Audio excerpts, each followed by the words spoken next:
Sometimes one look lands and the whole room goes emotionally silent instantly. No insult, no argument, no obvious threat, yet something inside you tightens immediately. You know that strange moment when a face stays calm but connection suddenly disappears. The conversation is still happening, but it already feels over in some deeper way. You may have felt this at dinner, at work, or across a glowing phone screen. A person answers normally, but their eyes leave first and your body notices. That is the part people dismiss because nothing dramatic happened on the surface. But your reaction is not random, and it is not just social awkwardness. You sensed a mismatch between presence and words, and the brain treats mismatch seriously. Before you explain it, your nervous system has already marked the moment as unsafe. Not dangerous in a dramatic way, but unstable, unclear, and impossible to place. That is why one glance can linger longer than an entire conversation. Most people think the look ends things because it is rude or cold. Sometimes it is, but the stronger signal usually arrives before cruelty ever does. It begins when attention pulls back while the person is still pretending to stay engaged. You can feel it before words appear because withdrawal has its own emotional temperature. The voice may remain steady, but the face stops inviting anything closer. The eyes do not simply look away, they stop sharing space with you. And once that happens, even ordinary silence starts feeling heavy and strangely personal. This is why the deepest signal is often the quietest one in the room. Eye behavior matters because attention is never neutral, even when someone acts perfectly composed. Where attention goes, comfort goes, honesty goes, and sometimes respect goes with it. That sounds harsh, but you have probably noticed it without ever naming it. Someone says, "I am listening," yet their eyes already behave like they are leaving. That tiny split between message and reaction creates the discomfort you cannot shake. The mind hates unclear signals more than negative ones because uncertainty keeps the threat open. A clear rejection hurts, but mixed signals keep replaying long after the moment ends. You revisit the pause, the glance, the delay, trying to resolve invisible friction. That friction comes from prediction breaking in real time right in front of you. A second earlier, the interaction felt normal, and then something subtle stopped matching. Your body catches that break faster than language ever could in time. That is why you sometimes feel uneasy before you even know what changed. The look that ends the conversation is rarely only about eye contact itself. It is about what disappears behind the eyes when emotional availability suddenly shuts down. Sometimes the person feels judged, exposed, guilty, attracted, irritated, or quietly overwhelmed. And instead of saying that, they tighten, flatten, and retreat with their gaze. The look is not always a message they mean to send consciously. Very often it leaks out before they have arranged a cleaner version. That is what makes it so powerful and so difficult to ignore. You are not reading minds, you are reading interruption, hesitation, and concealed conflict. The first trigger is simple, and almost everyone has lived it before. You are talking, they look straight at you, then suddenly check somewhere else. Not casually, not naturally, but with the speed of someone escaping a feeling. They may glance at a drink, a door, a phone, or nothing useful. What unsettles you is not the movement itself, but the sudden emotional exit. Their attention leaves before their words do, and the split feels immediate. The second trigger is the pause that weighs more than the sentence. You say something ordinary, maybe warm, maybe playful, and silence arrives too heavily. It is just 2 seconds, but it feels like standing on uncertain ice.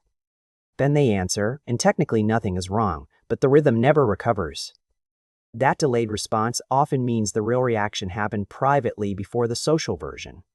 A thought flashed through them, and you felt the aftershock instead of the thought. The third trigger is even stranger because it looks pleasant at first. A compliment lands, or a kind message appears, and a smile shows up. But the smile stays only on the mouth, while the eyes stay guarded. You sense appreciation on the surface, and tension somewhere deeper underneath it. That mismatch can mean discomfort, disbelief, resentment, or a sudden feeling of exposure. Again, the point is not certainty. The point is emotional contradiction itself. And contradiction is exactly what the nervous system notices before the mind explains. This is where many people get themselves lost and start doubting their own perception. They tell themselves it meant nothing because admitting discomfort feels too dramatic. Or they hear someone say, "You are overthinking," and they immediately shrink back. But overthinking usually starts after perception, not before the first uneasy signal arrives. You cannot obsess over a pattern you never felt in the first place. What most people call nothing is often a brief collapse in emotional alignment. Not proof of bad intentions, not proof of danger, but definitely not nothing. It matters because humans are always reading whether contact still feels mutual. When that mutual feeling drops, even for a second, your body registers loss. That is why small moments can stay with you all day afterward. You are trying to understand when connection changed shape without anyone saying it. You have probably felt this in meetings where one comment changes the whole atmosphere. Nobody reacts openly, yet one person goes still in a way everyone quietly obeys. The conversation continues, but people shorten their sentences and avoid unnecessary honesty. That happens because humans track emotional permission almost constantly, even when pretending not to. A shutting look does not only affect you, it changes what everyone else dares. One face tightens, and the group instinctively lowers energy to match the withdrawal. That is why these moments can feel bigger than logic says they should. You are reacting not just to a person, but to a shift in safety. And safety in conversation is built from tiny signals, not grand declarations. The eyes matter because they reveal whether someone is with you or managing you. There is a difference between being seen and being assessed, and you can feel it.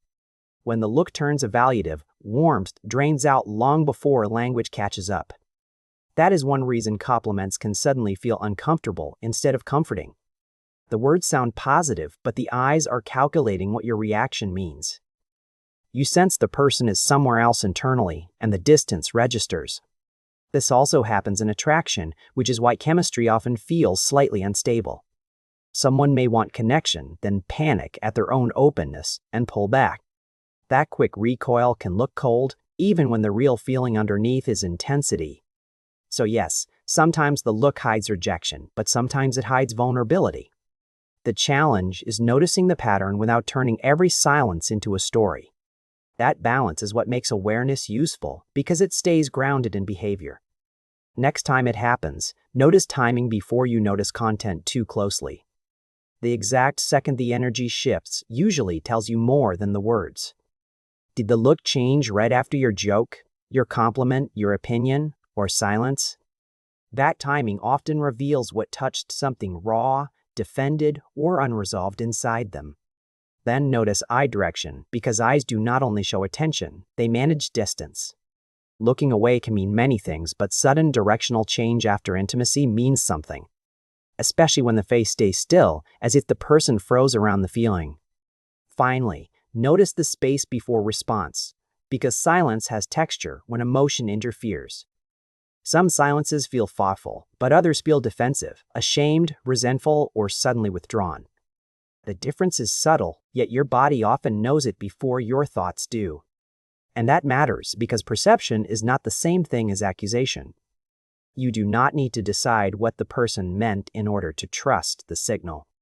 You only need to notice that something shifted and that your body tracked it. That distinction keeps you perceptive without becoming suspicious of every awkward interaction. Because yes, sometimes people are tired, distracted, anxious, or socially clumsy that day. Not every strange look carries hidden meaning, and not every silence is loaded. But when the moment lingers in you, there is usually a reason. Something in the interaction broke pattern, and your system saved the file. That is why these moments return later when you are brushing teeth or driving. The mind goes back because the body still wants resolution from it. And often, the real shift happened much earlier than the sentence you remember. Maybe it happened when they blinked slower and stopped meeting you halfway emotionally. Maybe it happened when their smile stayed polite but their eyes turned private. Maybe it happened when their answer came late, already edited for safety. That is what you were sensing, not magic, not paranoia, but emotional self-protection. The conversation felt over because some part of them had already stepped back. And humans feel that retreat fast, because connection depends on mutual risk.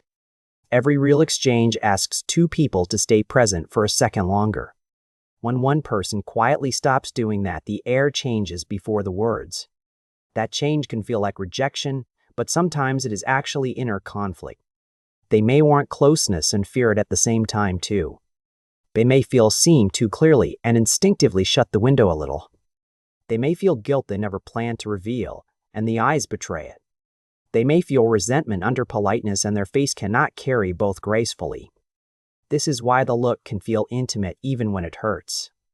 You're catching a private struggle escaping through a public moment briefly. And once you understand that, the discomfort becomes clearer and less personal. You still feel it, but you stop blaming yourself for feeling it. That relief matters more than people think, because confusion drains enormous emotional energy.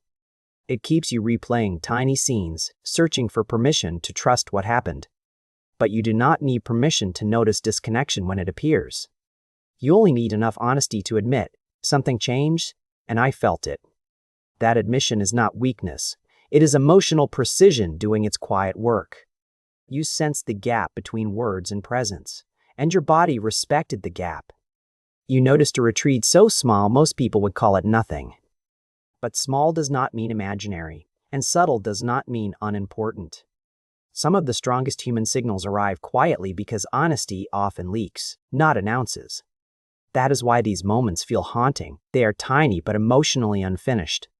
And unfinished moments stay alive because the nervous system keeps trying to complete them. So the next time a look changes everything, pause before dismissing yourself. Notice what happened right before it, what went quiet, and what stopped matching. You may not know the full story, but you can know the shift was real. And sometimes that is enough to protect your energy, your dignity, and your clarity. If this opens something you have felt but never explained, stay close to Novi Mind. This channel is for the reactions people miss and the tension words try to hide. Share one strange look or silence you have noticed, because others know that feeling too. And if you want more of these hidden patterns, subscribe and keep watching. Because the next reaction we need to talk about is even harder to explain.